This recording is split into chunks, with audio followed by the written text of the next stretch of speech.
Avant d'aborder la deuxième partie qui concerne maintenant comment Dieu nous voit, comment Dieu lui il nous considère, nous allons voir quelque chose. Dans la première partie, en développant, j'ai dit que la foi, enfin l'incrédulité est l'obstacle principal de la foi. Et cette incrédulité-ci a trois piliers sur lesquels il s'exerce. Si on prend seulement les trois piliers montés dans les Écritures, c'est plein dans les Saintes Écritures.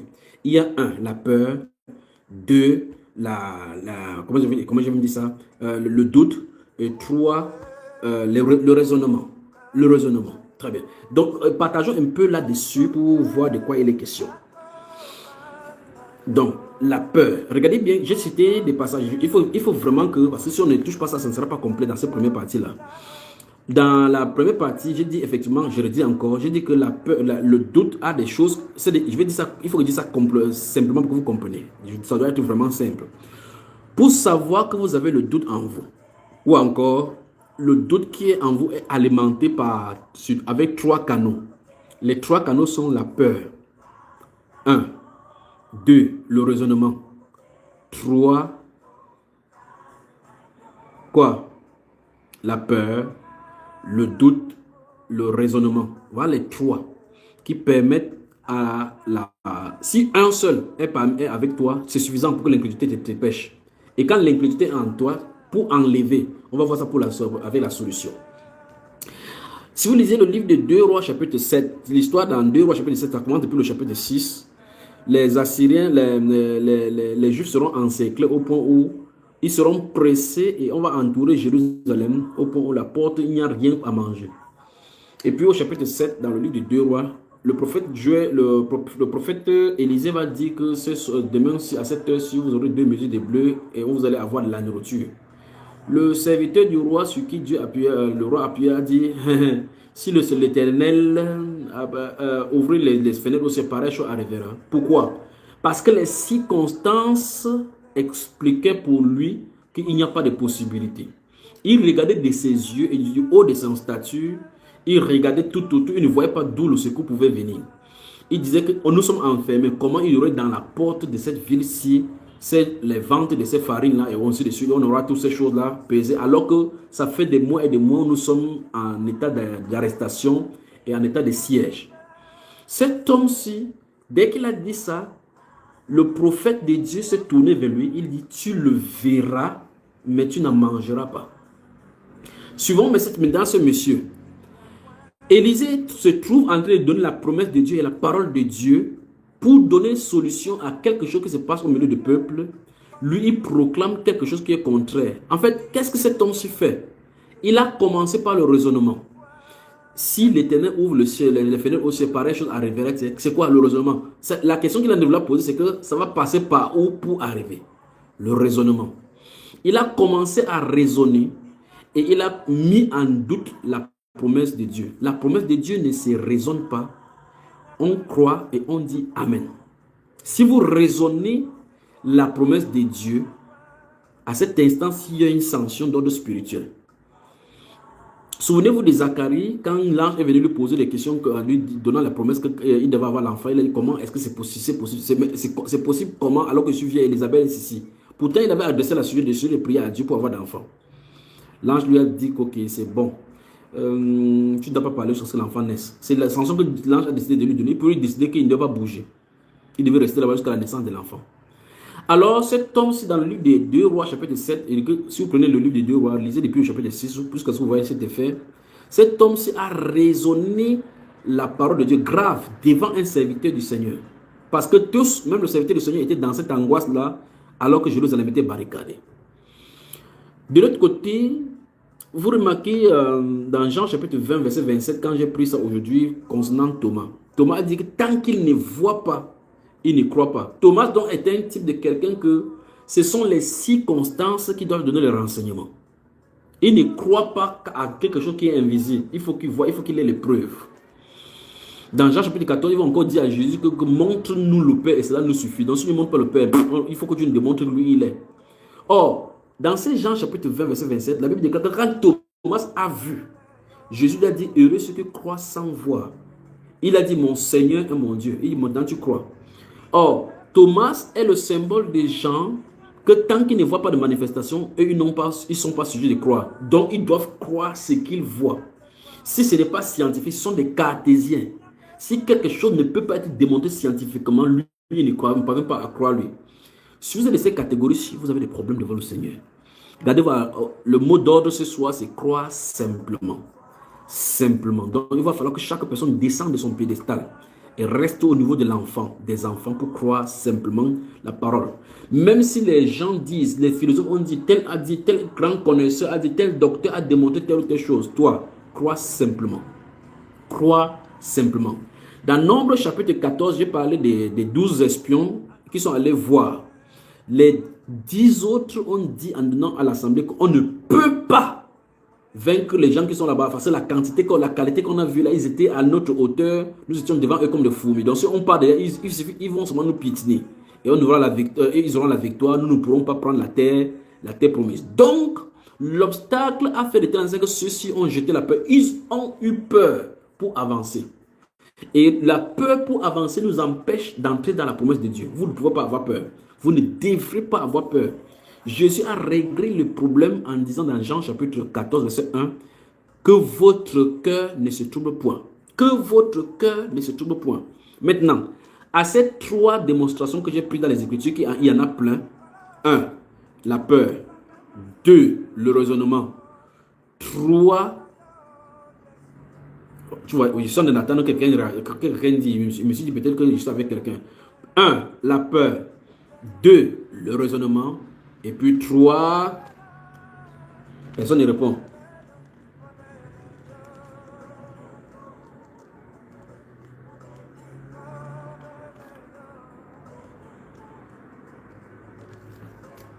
Très bien. Abdel Kader Ouedraogo, que le Seigneur vous bénisse. Edith Tanya, que le Seigneur vous bénisse. Et Yannick Tanya, que le Seigneur vous bénisse. Très bien. Donc, ça veut dire que vous me suivez bien ce soir. Donc, le doute, la peur et le raisonnement sont les 3 fondations sur lesquelles l'incrédulité s'étale. Maintenant, lorsque Dieu a dit quelque chose et que tu vois le contraire arriver, ne commentez pas ce que tu vois devant toi. Restez scotché sur ce que le Seigneur lui a dit. C'est ça qui amène dans le plan spirituel le résultat. Si vous commentez les problèmes, la solution ne viendra jamais. L'être de la foi ne commente pas de problèmes. Remarquez dans toute l'écriture, Dieu n'a pas commenté des problèmes. Quand l'homme a péché pour la première fois, il n'est pas venu dire l'homme a péché. Non, non, non. Il a seulement dit Adam, où es-tu? Il a dit que je t'ai vu, je t'ai entendu, je t'ai nu, je me suis caché. Qui t'a appris que tu es nu? As-tu mangé ça? Oui, la femme que tu as même fait. Les accusations ont commencé jusqu'à ce que le Seigneur résout le problème. Regardez quand Jésus a trouvé la femme qu'on a amenée pour la lapider dans Jean chapitre 8. La femme avait effectivement commis l'adultère. Mais Jésus n'a pas commenté son adultère. Jésus n'a pas commenté. Il donne la solution. Jésus est la solution à tout problème. Alors nous sommes le peuple des solutions. Fils et filles des solutions. Donc l'autre 3e nom, c'est la solution. Donc tu as Edith Tanya solution. Lucie Agathe Attali a solution. Ona René solution. Marcelo Bernard solution. Donc c'est votre nom là-bas. Vous ne pouvez pas fiasquer chaque fois. Ma vie ne donne pas, ça ne donne pas. Non, non, non, non. Jésus est sur le trône. Il est sur le trône. Laissez-le là-bas, il est sur le trône. Mais vous devez proclamer. Je veux toute votre attention. S'il vous plaît, toute votre attention. Je veux toute votre attention. La peur. Satan utilise les circonstances de nos sens pour nous mettre la peur. C'est la raison d'être de tous les conflits que vous voyez dans le monde. Tous les conflits que vous voyez qu'on a organisés. Que ce soit le problème de récession, problème économique, problème de chômage, problème d'augmentation des impôts, la guerre par-ci, le but, c'est d'envoyer la peur chez vous. Quand vous ouvrez votre télévision, vous ouvrez les informations, que ce soit sur YouTube, n'importe quel support, et n'en passe point de jour par tant que vous n'entendez les faits divers, meurtres ici. On a tué des gens à l'école, on a tué des gens ici. Ça fait que quand tu veux sortir, maintenant tu as peur. Oh, il y a des terroristes dans la vie, tu as peur. N'importe quoi. On tourne autour de la peur. On tourne autour de la peur. Pourquoi Satan fait ça? Pour semer son ingrédient afin que nous n'ayons pas la foi pour tenir. Écoutez-moi très attentivement.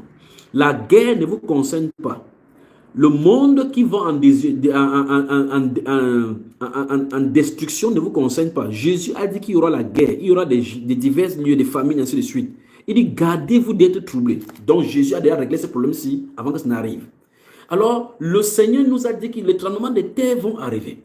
La peur va arriver. La guerre va arriver. Les famines vont arriver. Il dit, malgré tout cela, gardez-vous d'être troublés. Ça veut dire que Jésus veut dire que ces choses ne vous concernent pas. Mais c'est une indication pour vous, pour montrer que celui qui contrôle les circonstances derrière la scène est sur le point de se manifester. Alors, peuple de Dieu, au nom du Seigneur Jésus-Christ, qu'aucune circonstance ne vienne troubler votre paix. Qu'aucune circonstance ne vienne troubler votre paix. Qu'aucune circonstance ne vienne, ça ne doit pas troubler votre paix. Tout à l'heure, quand dans la première partie, j'ai dit, dans Proverbe chapitre 12, verset 25, il dit quoi? Que l'inquiétude dans le cœur de l'homme là-bas. Donc Satan a pour but, en faisant la peur, il connaît donc le principe spirituel qui dit que l'inquiétude dans le cœur de l'homme là-bas. Donc s'il parvient à mettre l'inquiétude dans ton cœur, si quand tu es inquiet, tu vois quelqu'un, il est perdu comme ça, là, il arrête la joue. Tu dis bonjour maman, il réfléchit 3 fois avant de répondre parce que la personne est perdue. Il dit c'est quoi? Il dit ma vie ne donne pas. Ça fait longtemps que je souffre. Dieu ne sait pas si Dieu existe même. Je doute même si je ne sais pas si je suis sa fille. Je ne sais pas si je suis son fils. Arrêtez ça ce soir. Arrêtez ça ce soir. Si vous n'êtes pas sa fille, quittez. Si vous n'êtes pas son fils, quittez. Le peuple de foi ne commente pas des problèmes. Proclame la solution plutôt. Alors, Satan injecte son ingrédient de préférence. Ce sont les armes de Satan là-bas. L'inquiétude dans le cœur. Je dis bien dans Proverbe chapitre 12, verset 25. Il dit l'inquiétude dans le cœur de l'homme là-bas. Mais une bonne parole le réjouit. Une bonne parole le réjouit. Jérémie a dit dans le livre de Lamentation que voici ce qu'il veut faire passer dans son cœur. Des bontés de Dieu qui sont renouvelées, qui se renouvellent jour à jour. Il va seulement se souvenir des bonnes choses qui se sont passées. Ne laissez pas passer les choses. Vous devez méditer, laissez passer. Vous devez passer, manger, tourner autour dans vos cœurs les promesses de Dieu.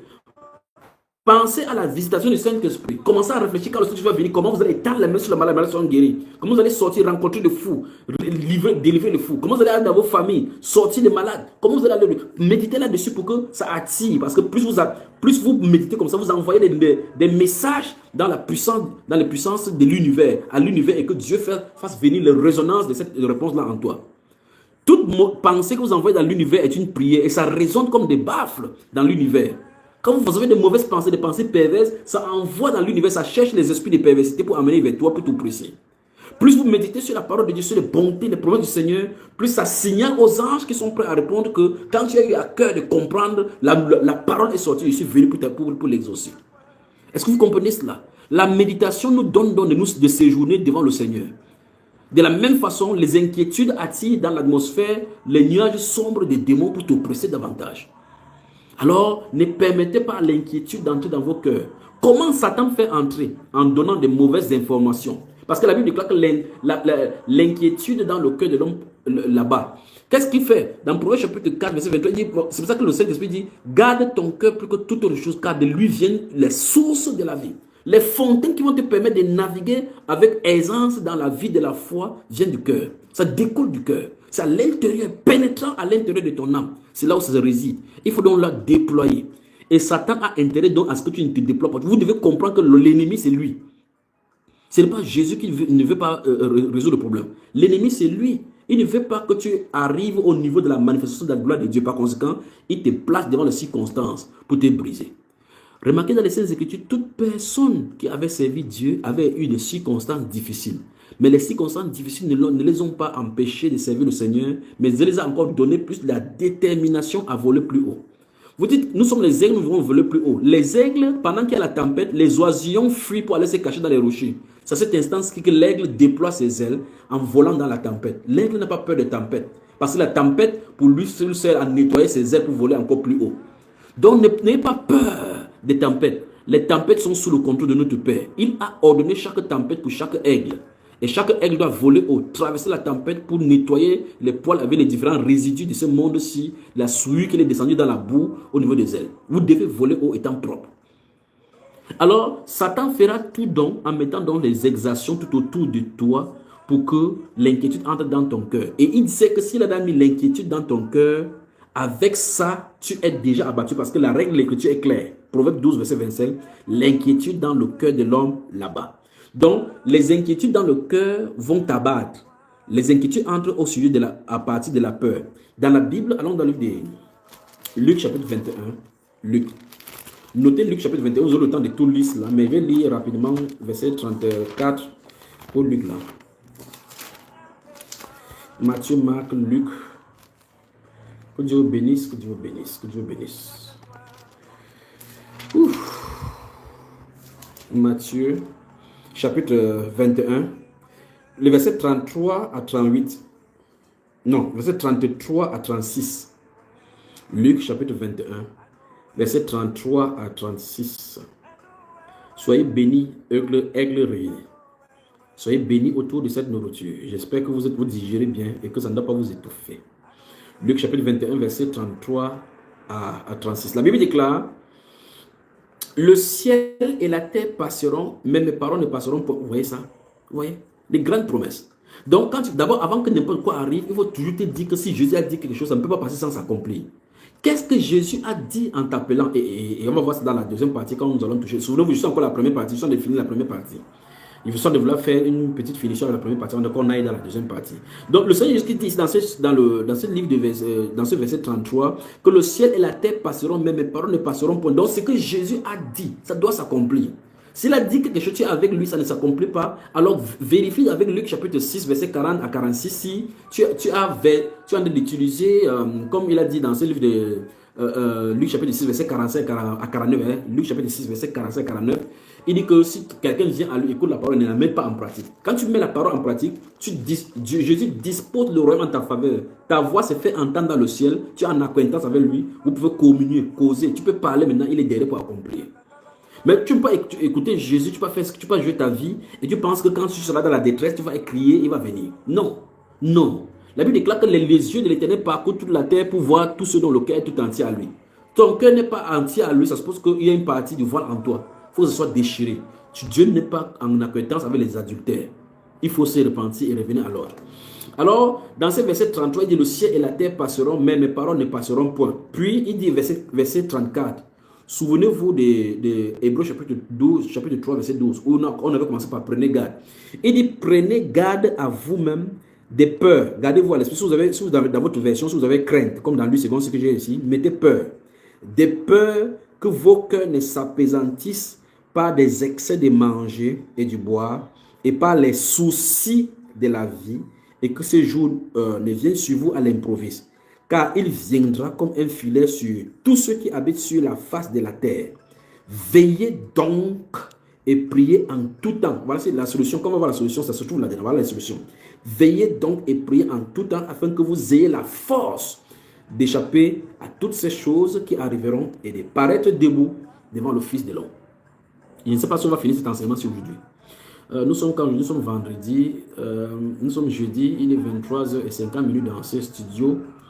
Dans 10 minutes, nous serons minuit, donc nous serons vendredi. Vendredi, généralement, c'est souvent libre. Si on ne finit pas aujourd'hui, on va continuer demain, plaise au Seigneur, à partir de 20h du Cameroun. Si on ne finit pas, parce que les solutions là, alors si on ne finit pas aujourd'hui, permettez que nous continuions demain à 20h si ça vous arrange. Mais j'aurais souhaité que nous finissions ça, parce que si on commence demain, peut-être les gens commencent à prier que Seigneur parle-moi. Alors, la Bible nous déclare ici, verset 34, qu'on prenne garde à nous-mêmes des peurs que les cœurs ne s'apaisantissent. Vous voyez le cœur, par des excès de manger et de boire. Donc, la Bible nous fait comprendre que le moment de la fin où il y a des choses qui vont arriver sur la terre, on va diminuer la nourriture. On doit diminuer notre nourriture, diminuer le fait de manger, le fait de boire. Qu'est-ce qu'on a de dire? Le Seigneur, ce qu'il veut dire par là, qu'on jeûne dans ce moment-ci. Que c'est l'heure est au jeûne et à la prière. Parce que quand il dit, prenez garde à vous-même que vos cœurs ne s'apaisantissent pas des excès de manger et de boire. Donc, trop manger, trop boire égale faveur et nourrissement de l'incrédulité. Il ne parvient pas à jeûner depuis, il n'est jamais jeûné. Tu n'as jamais jeûné. Alors ton voile est grave. Ton voile est vraiment épais. Vraiment épais. Il dit que le cœur peut s'apaisantir. Apaisantir, ça veut dire que ça pèse. Ça pèse. Un cœur qui pèse, qu'est-ce que là? Les larmes. Qu'est-ce que des lourdeurs. Qu'est-ce que entendre? Quand c'est opaque, ça ne peut pas entendre la voix de Dieu. Ça ne peut pas suivre la voix de Dieu. Mais qu'est-ce que Jésus a dit ici? Que les excès de manger et de boire vont être les handicaps pour votre cœur, pour recevoir quelque chose. Et par conséquent, ça favorise l'incrédulité. Il dit que pas des excès de manger et du boire et pas des soucis de la vie et que le jour vient vous surprendre à l'improviste. Donc le Seigneur Jésus nous dit que l'incrédulité est nourrie par les excès de manger et de boire, par des soucis de la vie. Donc si tu mets ton corps, ton âme, ton esprit et ton espérance dans les choses de cette vie, ça va te créer des soucis. Je vais me marier. Seigneur, je suis déjà vieille. Je vais me marier. Voici ma vie ne dose pas. Et les inquiétudes entrent. Seigneur, qu'est-ce qui ne va pas? Je devais faire telle chose. Je fais les examens, j'ai échoué. L'incrédulité entre. Vous voyez cela? Donc la peur est l'arme fatale avec laquelle Satan fraye le chemin en toi pour s'installer et développer l'incrédulité. Vous devez fermer ça aujourd'hui. Quelle est la solution ici? Jésus donne la solution en bas, verset 36. Veillez, donc surveillez. Veillez donc et priez en tout temps. C'est la solution. Il n'y a pas de... Donc là, le deuxième volet de la solution, c'est ça qu'on va toucher. On va toucher ça et déployer. Dans le verset 34, il a parlé que le manger et le boire est un problème. Le souci est un problème. C'est-à-dire quoi? Les soucis de la vie. Ça suppose donc que si tu gardes le standard, Satan va amplifier le standard de cette vie pour dire que si, à cet instant, si quelqu'un n'a pas la voiture, c'est qu'il n'a pas arrivé. En ce siècle, s'il faut avoir les voitures, si tu commences à tourner le cœur par là-bas pour avoir ce standard-là, à cet instant-ci, tu ne parviens pas à l'avoir, les soucis vont t'envahir. Les gens autour de toi avec qui tu as fréquenté vont réussir. Tes frères vont réussir. On va même se moquer de toi en disant que tu es un qui prie Dieu, ça ne marche pas. Alors que nous n'avons pas de prière, nous ne prions même pas. Dans notre dénomination, on ne fait même pas tes choses. Eux, ils font trop de jeûnes. Ça ne marche pas. Pourquoi tu ne les exauces pas? Et les mimi vont commencer. Seigneur, tu as vu comment on m'insulte? Est-ce que c'est même toi que je sais? Et ils peuvent avoir raison. Hein. Comment on sait dire on n'a pas quelque chose? Souvenez-vous, ce n'est pas à tous ceux qui ont fréquenté qui vont avoir du travail, ni tous ceux qui sont belles qui vont avoir. Tout dépend pour eux du temps et des circonstances. Quand Dieu n'a pas dit son dernier mot, ce n'est pas encore le dernier, la phrase n'est pas finie. Quand Dieu n'a pas encore dit le dernier mot, alors ça va dire qu'il n'a pas encore terminé la phrase. Quand il n'a pas encore parlé, ça suppose que ta destinée n'a pas encore commencé. Quand il commence à parler, il faut attendre jusqu'à ce qu'il finisse. Alors, le Seigneur Jésus-Christ dit dans Luc chapitre 21, verset 34, que prenez garde à la nourriture. Prenez garde à la nourriture. Prenez garde au manger et au boire. L'heure est à la prière. L'heure est au jeûne. Les ventres grossissent. La joue sort. En temps, Jésus lui-même qui était le Messie, n'avait pas besoin de... Il passait le temps dans le jeûne, dans la prière. Pas étonnant qu'il a dit à ses disciples que ces catégories ne sont que par le jeûne et la prière.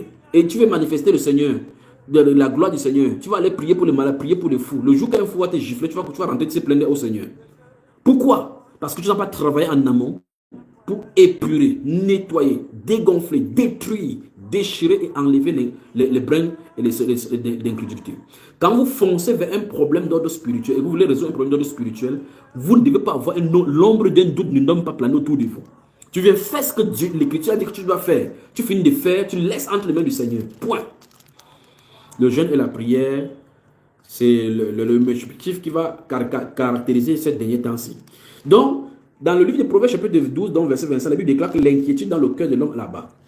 C'est pour cela que quand vous lisez le livre de Job, vous voyez que quand Satan voulait frapper Job, quand il a frappé, Dieu a donné l'opportunité de laisser qu'il frappe. Quand il frappait, il laissait toujours une personne pour qu'il va leur annoncer. Pourquoi? Pour qu'il entende la mauvaise nouvelle, ça entre en lui, ça le paralyse pour qu'il quitte la foi. Job n'a pas cédé. Il n'a pas cédé. La mauvaise nouvelle annoncée à Job ne faisait pas changer sa situation devant Dieu en grondant Dieu, en menaçant Dieu. Non, non, non, non, non. Il donnait gloire à Dieu. L'Éternel a donné, l'Éternel a repris, que son nom soit glorifié. Vous voyez cela? Dans le livre de Philippiens, chapitre 4, le verset 6 à 7, il dit, ne vous inquiétez de rien. Mais en toute chose, faites connaître vos besoins à Dieu. Donc, il connaît que vous avez besoin de cela. Il connaît que vous avez besoin, il connaît que nous avons besoin de ça. Ne vous inquiétez pas. Donc, ne laissez pas l'inquiétude envahir nos cœurs. Mais qu'est-ce qu'il faut faire dans le cœur? Qu'est-ce qu'il faut faire? À la place de l'incrédulité, à la place de l'inquiétude, des soucis, il faut remplir ton cœur de la bonne parole. C'est le volet 2. La partie B du verset 25 des Proverbes de 12 qui le dit. Parce que le premier volet parle du problème. Le deuxième volet parle de la solution. Premier volet A. Donc, Proverbes chapitre 12, verset 25, partie A dit, l'inquiétude dans le cœur de l'homme là-bas. Donc, si l'inquiétude pénètre ton cœur, ça va t'abattre. Tu ne pourras pas prier, tu ne peux pas être stable dans la foi. Mais il dit, mais une bonne parole le réjouit. Le est mis pour le cœur, le réjouit.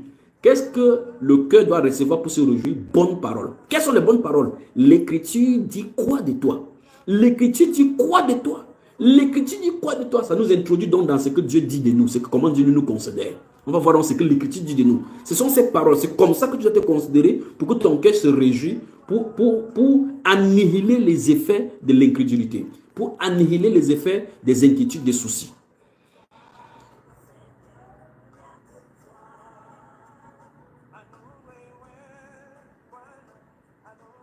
Que le Seigneur nous vienne en aide. Ésaïe chapitre 41. Ésaïe chapitre 41. On n'en finira pas s'il continue à développer ici aujourd'hui. Ésaïe chapitre 41. Il y a quelqu'un qui m'entend maintenant que c'est Ésaïe 41. Si Dieu t'a donné ça, il y a même 3 personnes que Dieu t'a donné. Tu as même écrit. Dans ton cahier, c'est écrit. On va finir de lire maintenant, tu vas rire. Tu vas dire c'est à moi que Dieu parle comme ça. Vous venez seulement m'attirer ici là pour me déranger, que je me fatigue. Il me fatigue partout. Il faut monter à l'ouest, monter ici, aller au Kosovo, aller ici, aller en Afghanistan, suivre les gens. Oh, Ésaïe chapitre 41. Regarde, la personne elle a même répété le verset 10. Ésaïe 41. Le verset 10 d'Ésaïe 41, voilà, nous y voilà. Regardez ce qu'il dit. Ésaïe 41, verset 10. Ne crains rien, car je suis avec toi. C'est le Seigneur qui le dit. Magnifique Jésus. Ne crains rien. Donc, Jésus, la Bible déclare que tu ne dois rien craindre. Il n'y a rien comme circonstance que tu dois craindre. Le peuple de Dieu ne craint rien. N'aie pas peur. En tout cas, craindre ici, c'est dans le mot peur. Il dit, quand il dit ne crains rien, ça veut dire n'aie pas peur, n'aie peur de rien. N'aie peur de rien, car je suis avec toi. Donc, voici la bonne parole que tu dois dire chaque fois. Dieu est avec moi. Le Seigneur a dit qu'il est avec moi. Il dit, ne crains rien. Je suis avec toi. Je suis avec toi. Ne promène pas les regards inquiets. Voilà ce que Dieu dit. Vous voyez, dans le Saint-Esprit nous a déjà enseigné depuis l'Ancien Testament que si on fige les yeux vers les choses, les circonstances, ça va nous permettre de nous avoir les inquiétudes. C'est ce qu'ils sont dit ici depuis. Les gens de Nombres chapitre 14 sont allés à Canaan. Ils ont vu en même temps le lait et le miel, les fruits, les grandes choses de ce pays, mais ils ont porté leur regard sur les obstacles. Ils ont porté le regard sur les enfants d'Anak, les Néphilim qui étaient là-bas. À cet instant, si ça a amené l'handicap, même celui-là, même si tu lui donnes n'importe quoi, même ces bombes atomiques d'aller là-bas pour combattre, il a déjà eu peur. La peur l'a déjà saisi. C'est exactement ce que Goliath faisait quand il venait dans le camp d'Israël. Dans le livre de 1 Samuel chapitre 17. Il venait chaque fois jeter l'opprobre sur Israël. Choisissez parmi vous celui qui est capable de me combattre. Il attire ce genre-ci en leur disant que vous ne pouvez pas. Il les a mis le moral bas. En armée, dans l'armée, on met le moral des troupes bas. Il parle des choses qui vont handicaper le camp d'en face. Pourquoi? Il voit maintenant qu'ils sont impossibles, c'est impossible de le combattre. Et quand tu vois donc que c'est impossible de le combattre, qu'est-ce que tu fais? Tu as perdu la bataille. David n'a pas entendu ces paroles. Il dit, quel est cet incirconcis? Quel est cet incirconcis? Quel est cet incirconcis qui ose insulter la main de Dieu vivant? À cet instant-ci, David avait la victoire. Le Saint-Esprit était avec lui. La main du ciel était avec lui. Il ne regardait pas l'obstacle. Regardez le gigantesque personnage qui parlait. Regardez la petitesse de David. Mais David était avec tout un royaume. Le royaume du ciel avec lui. Il dit, je vais te traiter, je vais couper ta tête aujourd'hui du ciel, toi et donner aux oiseaux du ciel. Et tu sauras qu'on ne parle pas contre les croyants comme ça. On ne s'adresse pas à la main du ciel comme ça. Tu as insulté la main du ciel. Tu as insulté la main de Dieu. Le peuple de Dieu, c'est Dieu que tu as insulté. Alors s'il me tient contre toi, il sait que tout le royaume est contre moi, est avec moi. Alors voilà comment le peuple de Dieu doit parler. Il dit, ne craignez rien. Ne crains rien. Verset 10 du chapitre 41 d'Ésaïe. Ne crains rien. Ne promène pas des regards. Il dit, ne crains rien, car je suis avec toi. Peuple de Dieu, le Seigneur est avec vous. Il a dit cela quand il est venu sur la terre lui-même en personne. Dans le livre de Matthieu chapitre 28, il dit, je suis avec vous tous les jours jusqu'à la fin du monde. Sa promesse n'a pas changé. Dans l'ancienne alliance, il a dit qu'il était avec eux. Effectivement, il était avec eux. Dans la nouvelle alliance, il était avec eux. Et il est toujours avec nous. Il dit, je suis avec vous tous les jours jusqu'à la fin du monde. Tu lis ça, tu soulignes. Après, tu poses la question, Seigneur, est-ce que tu me vois même? Quelqu'un dit qu'il est avec toi, tu lui poses la question si tu te vois. Père, merci pour ta présence. Merci pour tes yeux régaliens. Merci pour ta main puissante qui veille sur moi. Merci pour la main puissante qui veille sur ma maison, sur mes enfants, sur mes activités. Merci Seigneur parce que si l'ennemi entre dans mon périmètre, croyant me faire du mal, il trouvera cet ange qui me garde sous son chemin. Et toute personne qui entrera sur mon périmètre, sous quelque forme que ce soit, par des mauvaises pensées, par des projets iniques, sera frappée par cet ange qui m'entoure, qui me protège, à quelque dimension que ce soit. Merci Père. Il dit, ne crains rien, car je suis avec toi. La Bible déclare que l'ange de l'Éternel campe autour de ceux qui le craignent. C'est le Seigneur que nous devons craindre. Craignez le Seigneur. Ayez confiance en lui. Ayez recours au Seigneur. N'ayez pas peur, peuple de Dieu. Vous êtes victorieux. Vous appartenez au peuple de la foi. Vous appartenez à la solution. Regardez vous-même, alors que vous me voyez maintenant. Vous m'entendez maintenant. Regardez-vous. Considérez-vous l'étape là où Dieu vous a fait passer jusqu'à présent. Les gens sont morts, vous êtes là. Les gens sont allés dans les fausses doctrines. Dieu ne les a pas encore enlevés.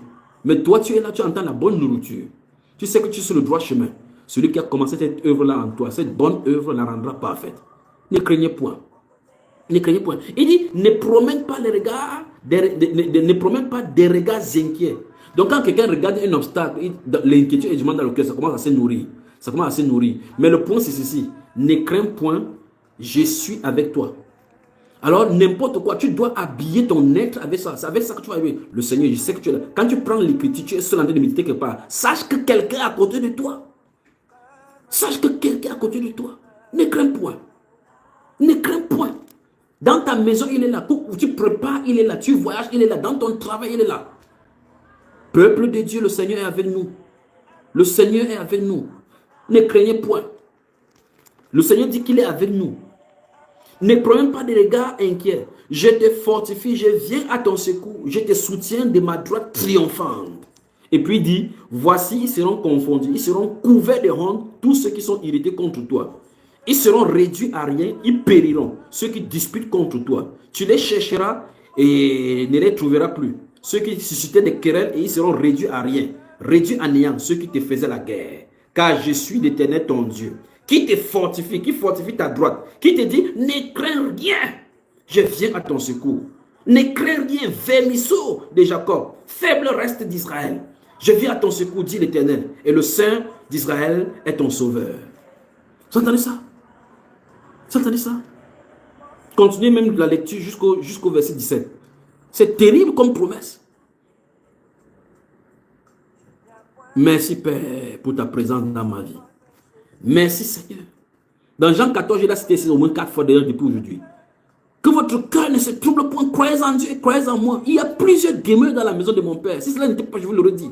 Je m'en vais vous préparer une place. Et quand je m'en serai allé, que je vous aurai préparé une place, je reviendrai et que je vous prendrai avec moi afin que là où je suis, vous y soyez aussi. N'est-ce pas une grâce, une grande promesse? Alors, ne craignez point. Ne crains point. Je suis avec toi, dit le Seigneur. Ne crains point, écoutez. Celui qui t'a sauvé avec toi, et personne, toute personne qui contestait contre toi, tombera sous ton pouvoir. Personne ne te fera rien. Ne crains point. Chapitre 54, il y a d'Ésaïe toujours. C'est chapitre 54, oula. Chapitre 54. Je vous ai dit que cette affaire-ci, j'espère qu'on va finir ça aujourd'hui. Petite chose comme ça, je n'ai rien. Je n'ai rien. Ma vie ne donne pas. Seigneur, ma vie ne donne pas parce que ton standard, tu es en train de regarder à l'extérieur. Quand tu regardes à l'extérieur, tu vois que les gens réussissent, les gens de ta génération réussissent. Toi, tu n'es rien. On te considère comme rien. Ce n'est pas le standard de cette terre-ci qui est le baromètre pour mesurer si tu as réussi ou pas. C'est ta relation avec le Seigneur. Que quelqu'un soit millionnaire ou autre, vous n'êtes pas nés ensemble. Tu peux être premier de la classe. Dieu veut que tu sois dernier dans cette vie-ci au niveau du matériel, mais plein dans la foi. Ouf. Père, donne-moi d'être à la position qui te sied, la position que tu as prévue pour moi depuis l'éternité, la position qui te plaît, ô Père. Glorieux Saint-Esprit, donne-moi de prendre position et de me remettre à toi afin que tu me places là où tu as destiné pour moi, car c'est toi qui connais ce qui est bien pour moi. C'est toi qui connais la place que tu as choisie pour moi. Place-moi à la place que je te réjouirai le cœur au Seigneur. Place ma soeur, mon frère, à la place qu'il lui faut, la place que tu lui as prévue depuis l'éternité, qui ne se trouve pas sur un sentier que tu ne lui avais pas promis. Au nom de Jésus. Pour Ésaïe chapitre 54, le verset 14. Écoutez ça, écoutez. Écoutez, verset 14. Tu seras affermi par la justice. Bannis l'inquiétude. Bannis l'inquiétude. Bannis l'inquiétude. Oh, écoutez-moi. Le Saint-Esprit dit que tu bannisses l'inquiétude. Donc, bannir, ça veut dire que barrer, annuler. L'inquiétude ne doit pas se retrouver dans ton vocabulaire, dit l'Esprit de Dieu. Bannis l'inquiétude. Enlevez l'inquiétude de votre vocabulaire, de votre être. Il dit, bannis l'inquiétude, car tu n'as rien à craindre. C'est-à-dire que Dieu nous met dans des situations où nous sommes dans les... Je vous ai dit tout à l'heure, en prenant le cas des disciples qui étaient dans la barque avec Seigneur Jésus, il y avait véritablement des vagues qui entraient dans l'eau, l'eau qui entrait dans la barque. Mais il a dit, pourquoi vous avez eu peur, gens de peu de foi? Pourquoi? Il s'attendait à ce que quand il y a les problèmes, les tempêtes qui glorifient le Seigneur, en remerciant le Seigneur dans cette tempête, que tempête, tu n'as pas de pouvoir sur moi. Le Seigneur dit ici que bannis l'inquiétude. Bannis l'inquiétude, efface l'inquiétude. Peuple de Dieu, l'inquiétude ne se trouve pas dans notre attribut. Dans l'attribut de l'esprit, il n'y a pas l'inquiétude. Le fruit de l'esprit ne porte pas d'inquiétude. Le fruit de l'esprit ne produit pas une semence de doute, une semence de peur. Non, une semence de peur. Non, non, non, non, ça se trouve pas. Bannis l'inquiétude, il dit, tu n'as rien à craindre. Et la frayeur, car elle n'approchera pas de toi. Donc même ça vient un peu comment, ça ne doit pas t'effrayer. Donc ce soir, je vous interdis d'avoir peur. Je vous interdis d'avoir peur. Maintenant, vous devez reconsidérer véritablement le Seigneur en qui vous avez cru. Ce soir, c'est le soir pour découdre définitivement avec l'incrédulité. Lorsque le peuple de Dieu va nettoyer l'incrédulité, le Saint-Esprit va commencer à se mouvoir, les dons spirituels vont manifester naturellement et aisément parce qu'on aura donné cours au Saint-Esprit, à l'eau vive de couler pour l'éternité. Bannis l'inquiétude, tu n'as rien à craindre, tu n'as rien à prouver à personne. Tu n'as pas d'explication à donner de ta vie à personne. Oh, si je fais comme ça, là, les gens vont dire quoi? Les gens vont dire, quand toi tu souffres, ils enlèvent la souffrance. Chaque personne a son degré de souffrance devant le Seigneur. Chaque personne a son degré de grâce devant le Seigneur. Porte ta part et jette ton couloir avec le Seigneur. Ne te compare pas avec les uns et les autres.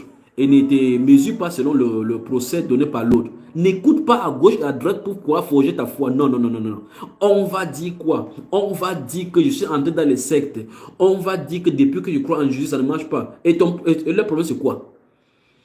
Ma soeur, pourquoi tu attaches le foulard? Pourquoi tu attaches? Je te vois toujours le foulard. Ton problème, c'est quoi? J'attache mon foulard. Ça va serrer tes cheveux. Mais pourquoi vous êtes toujours maigre, vous êtes toujours jeune? Votre pasteur vous dit tu n'aimes pas manger, Ton problème c'est quoi? Si je mange, ça va dans ton ventre. Si je ne mange pas, c'est toi. Tu me donnes la nourriture. Alors, bannis l'inquiétude. Il faut bloquer ces gens-ci pour que les gens ne viennent plus bavarder les bêtises comme les annonciateurs, les évangiles de Satan que Satan a envoyé pour aller dire à Job les mauvaises nouvelles. Ils envoient comme ça, ils viennent comme ça annoncer pour essayer de semer le doute. Questionner, raisonner pour que tu raisonnes la voie que tu as choisie. Et quand tu raisonnes la voie que tu as choisie, dès qu'il a fini de faire comme ça, il rentre chez lui, il part. Toi, tu rentres maintenant, tu commences à dire que c'est quand même vrai. Hein?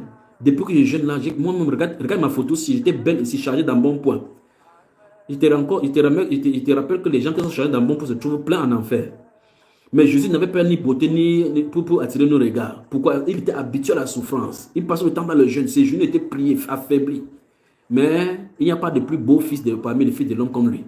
Donc, si vous cherchez la beauté extérieure pour mettre les phares, les choses là, pour faire le confort, pour être confort, pour charger d'un bon point, pour que non, que ma joue, vous allez maigrir, je vous le dis. Les graisses du ventre vont partir. Les grosses joues, les bébés joufflus des Américains, là, ça va finir. Vous, les conducteurs qui avez le ventre là, ça va finir, je vous le dis au nom de Jésus. Nous entrons dans une phase de jeûne à outrance. Vous allez me sentir, vous les conducteurs particulièrement. Donc, préparez-vous. Préparez-vous. Préparez-vous. Préparez-vous. L'heure de l'amusement est terminée. Si nous voulons voir Dieu à l'œuvre, faisons que Dieu fasse à l'œuvre. Mettons-nous dans les dispositions. Un militaire pour aller en guerre ne part pas un jour, ça porte la tribu, commence à aller. Il part par la formation, des rigueurs. Ça fait mal, il y a des blessés souvent. Ils partent dans les garnisons. On soigne, mais ils rentrent encore au combat. Les blessés de guerre ne fuient pas le camp de guerre pour ne plus aller en guerre. Non. Quand on les blesse, ils rentrent. Il y a les invalides. On leur donne un autre travail qu'ils doivent faire, état invalide. Vous êtes militaires, mes chers amis. Vous allez travailler. Je vais vous manier comme on manie les militaires. Les conducteurs, vous là, vous allez me sentir. Père, au nom de Jésus-Christ de Nazareth, le bâton que tu m'as donné, donne-moi de bien les utiliser pour tes enfants qui se réveillent. Tu seras affermi par la justice. Bannis l'inquiétude, car tu n'as rien à craindre, dit le Seigneur. Tu n'as rien à craindre. Donc, en réalité, il n'y a pas d'obstacle devant les enfants de Dieu. Les obstacles sont des terrains d'entraînement, des obstacles de commando. Il y a des montées de cordes, des sauts au parachute qu'on fait. Tous ces obstacles, ça n'est pas fait pour te détruire. Ce sont des obstacles pour t'entraîner à avoir ta foi ferme. Ne regardez pas des obstacles tout autour de vous, des tempêtes, comme des obstacles pour vous détruire. Non, non, non, non. Ce sont des terrains d'entraînement du niveau de ta foi. Alors les obstacles viennent en fonction de la foi que tu as. Plus vous avez les obstacles, ça montre que si votre foi est déployée, plus vous aurez la victoire. Et comme vous ne savez pas cela, au lieu de vous concentrer sur la foi au Seigneur Jésus-Christ, sur ce que le Seigneur Jésus-Christ a dit, vous vous concentrez sur les obstacles. Imaginez que vous allez en formation militaire, on dit mon ami, voilà la corde, grimpe pas la corde en arrêtant les nœuds. Les nœuds là, si j'arrête ça, ça va me blesser les mains. Si j'arrive là, les nœuds, ils ne pourraient pas monter. Si ils arrive là-bas et si je suis faible, si je vais tomber, pourquoi tu regardes seulement les obstacles qui vont te faire plutôt mal? Pourquoi tu ne dis pas que, comme ces corps-ci ici, on a eu à former des militaires ici. Ils sont montés, ils sont passés, je vais y aller. Pourquoi ne dis pas que je vais y aller, je vais réussir? Pourquoi toujours voir les obstacles qui détruisent, pas les obstacles? Voyez les obstacles comme des opportunités pour glorifier le Seigneur. Dès aujourd'hui, tout obstacle est fait en conversion pour glorifier le Seigneur. Ça doit être ancré dans votre âme. Les obstacles doivent être convertis en monnaie de la foi. Ouf. Tu seras affermi par la justice. Bannis l'inquiétude, car tu n'as rien à craindre. Et la frayeur, car elle n'approchera pas de toi. Si l'on forme des complots, cela ne viendra pas de moi. Quiconque se liguera contre toi tombera sous ton pouvoir. Merci Père. Il dit, voici, j'ai créé l'ouvrier qui souffle le charbon de haut feu et qui fabrique une arme pour son travail, pas son travail. Mais j'ai créé aussi le destructeur pour la briser. Toute arme forgée contre toi sera sans effet, dit le Seigneur. Et toute langue qui se lèvera en justice contre toi, tu la condamneras. Tel est l'héritage des serviteurs de l'Éternel. Tel est le salut qui leur viendra de la part de moi, dit l'Éternel. Voilà l'héritage. Dans cet héritage, si Dieu a éliminé l'inquiétude, éliminé les persécutions, les problèmes qui vont t'ajaillir, il dit que ces choses-ci sont des héritages. N'importe quoi qui est obstacle devant toi, tu as le pouvoir par droit d'héritier pour vaincre cela. Alors, c'est dit là. C'est dit. C'est dit. Et quand c'est dit, c'est terminé. C'est dit, c'est terminé. C'est terminé. C'est terminé. C'est terminé. Bannis l'inquiétude. Oh, qu'est-ce qu'il veut faire? Il faut qu'il fasse cette commerce. Il faut qu'il fasse cette commerce. N'avez-vous pas lu dans le livre de Luc, chapitre 10, verset 40 à 41, quand Jésus est venu et dans la maison de Lazare, de Marie et de Marthe, et que Marthe s'inquiétait. Jésus a dit quoi? Il dit que tu t'embarrasses pour beaucoup de choses. Tu te bats, tu t'inquiètes, tu te soucies beaucoup de choses. Tu prends tes choses là, tu prends tes choses. Il faut qu'il fasse. Oh mes enfants, Marie a choisi la bonne part. Et ne sera point ôtée. Vous avez la bonne part dans la parole. La parole, vous avez été régénéré par la parole vivante et efficace. Par la parole, la sémence incorruptible est la parole de Dieu. C'est elle qui vous a engendré et c'est à elle seule que vous deviez référence et révérence. Votre référence n'est pas le monde. Votre référence n'est pas les données scientifiques. Vous n'avez pas besoin de prouver votre foi. Vivez votre foi. Alors nous allons manifester la foi sur cette terre-ci. Nous allons manifester, vivre sur la terre, un peuple de foi. Et on verra que Satan n'aura pas autre chose que de fuir le camp des saints. Alors pendant que Marie était là à se délecter de la parole, Marthe était là, tu as mis là et où? Le couteau de la cuisine, c'est nettoie la table, fais derrière la table. Et tu t'embarrasses. Marthe. C'est quoi? C'est terrible. Luc chapitre 12. Luc chapitre 12. Luc, le chapitre 12. Nous sommes toujours là. Nous sommes en train de nous montrer les sources de ces choses. Les sources de ces choses. Comment il fait entrer le doute. Dieu va donner la promesse. Satan va mettre quelque chose contre cette promesse. Et généralement, l'être humain choisit toujours d'accepter ce que Satan a dit par rapport à ce que Dieu a dit.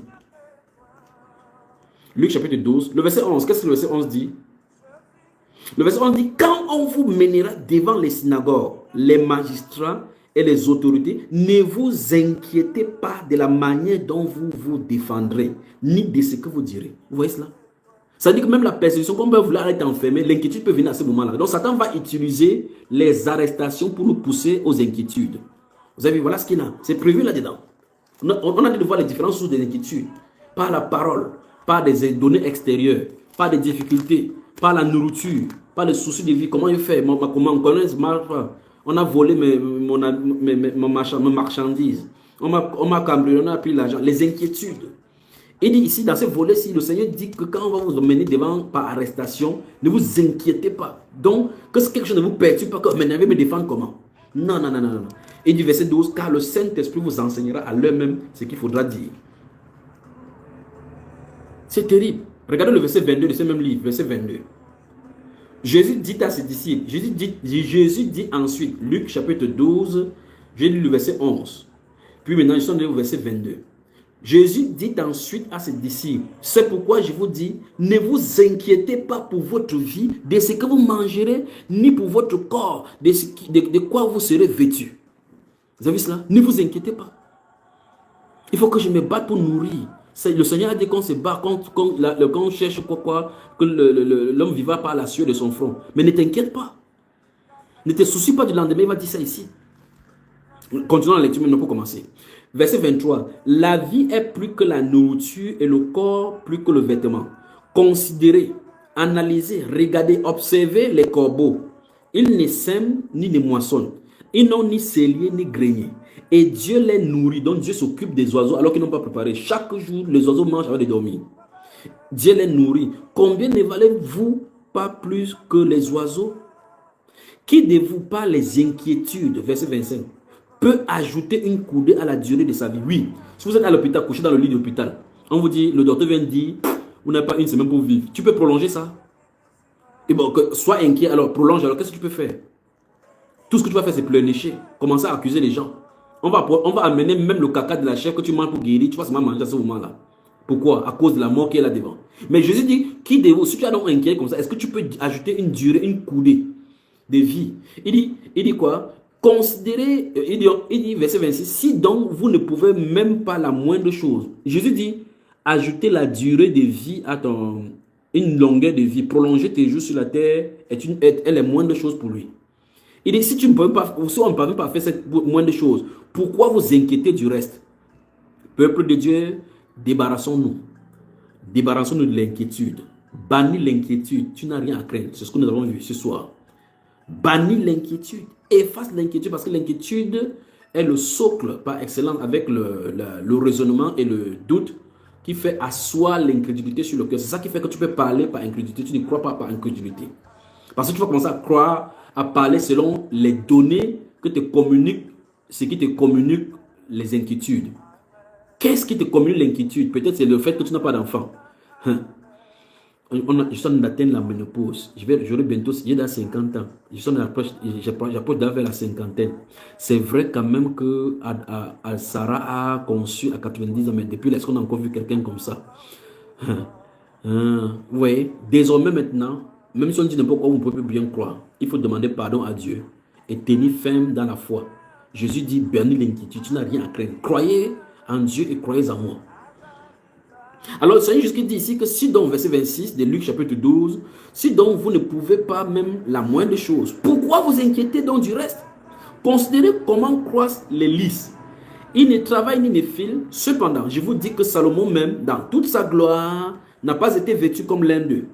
Si Dieu revêt ainsi l'herbe qui est aujourd'hui dans les champs et qui demain sera jetée au four, à combien plus forte raison ne vous vêtira-t-il pas, gens de peu de foi? Vous voyez cela? Donc, Dieu veut parler, nous dire que c'est même l'incrédulité qui fait que nous allons chercher, nous battons pour pouvoir nous habiller. Verset 29. Et vous, ne cherchez pas ce que vous mangez et ce que vous boirez. Et ne soyez pas inquiets. Ne soyez pas inquiets. Car toutes ces choses, ce sont les païens du monde qui les recherchent. Votre Père sait que vous en avez besoin. Vous voyez? Quand vous savez que Dieu sait que vous avez besoin de telles choses, vous vivez en sécurité, avec quiétude. Et quand vous venez, vous lui demandez seulement, papa, Père, j'ai besoin de telles choses. Et tu dis merci. Tout simplement. C'est terrible. Terrible. Vous avez vu? Donc Jésus a fait tous ces discours. Et souvenez-vous, au chapitre 21, aujourd'hui, le verset 33, il dit que le ciel et la terre passeront, ses paroles ne passeront pas. Donc voilà ce que Jésus a dit. Pour vous qui avez la Bible avec le verset, les écrits de Jésus en rouge, c'est en rouge. C'est la parole de Dieu. Donc Jésus dit, ne vous inquiétez. Voilà ce qu'il a fini. Il a fini là en disant exactement ce que nous allons lire dans Isaïe. Voici verset 29 finit par, et ne soyez pas inquiets. On a lu Isaïe 41 aujourd'hui, verset 14. Il a dit, ne soyez pas inquiets. Bannis l'inquiétude. Tu n'as rien à craindre. C'est ce que le Seigneur nous a montré. Alors le Seigneur nous interdit les inquiétudes, parce que les inquiétudes amènent le murmure. Et quand ça amène le murmure, les autres activités vont suivre. La colère, quand ça ne répond pas, on est jaloux pour ceux que ça répond. Parce que c'est entré. Or, il a dit que l'inquiétude dans le cœur de l'homme là-bas, mais une bonne parole le réjouit. Et je me réjouis aujourd'hui de ce que votre cœur entend la bonne parole du Seigneur maintenant pour vous réjouir. Qu'il vous réjouisse votre cœur, que votre âme soit réjouie par la parole. Que Dieu vous bénisse, que Dieu vous bénisse. Que Dieu vous bénisse vraiment, que Dieu vous bénisse, que Dieu vous bénisse. Alors on prend une respiration musicale là et on revient.